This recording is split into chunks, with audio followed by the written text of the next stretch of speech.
William Ruto has moved to protect Nairobi Governor Johnson Sakaja from fresh impeachment attempts. The president directed UDA MCAs to sign a memorandum of understanding, pledging unequivocal support for the governor until 2027. The president further cracked the whip on MCAs aligned to former Deputy President Rigathi Gachagua.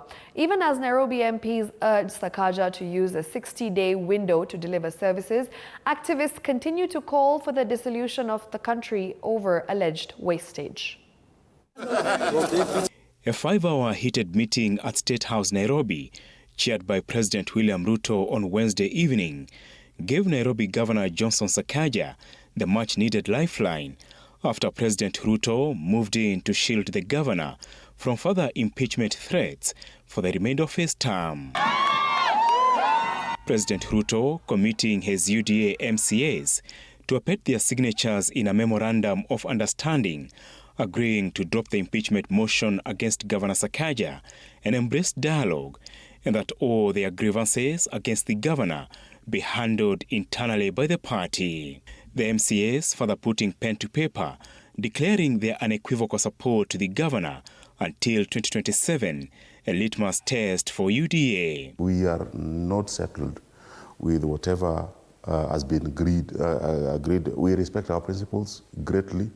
But if nothing is going to change within the 2 months, and we know it's not going to change. During the State House meeting, President Ruto cracked the whip on more than 10 party MCAs, said to be allied to former DP Rigathi Gachagua, with the meeting giving the rebels a final warning. Governor Sakaja was accused by the MCAs for being inaccessible and using his proxies to allegedly frustrate MCAs with the implementation of the Ward Fund, causing an uproar in the meeting. This is after the MCAs accused the governor of handpicking his chief of staff and an advisor to run the Ward Development Fund at the expense of the MCAs.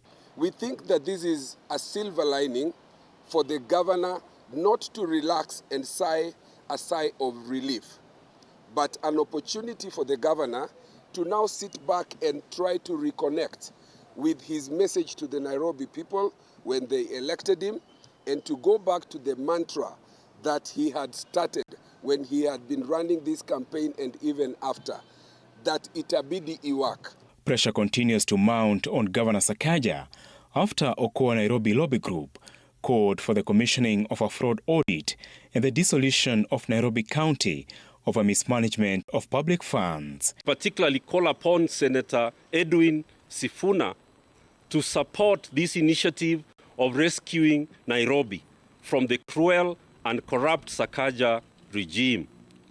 If one does not support the dissolution of the Sakaja looting machine, then that is an individual who is a beneficiary of looting. Wednesday's UDA MCS meeting at State House was the second this week to be hosted by the president in his attempt to forestall a costly political fallout in the capital. Apul Kamau, TV 46.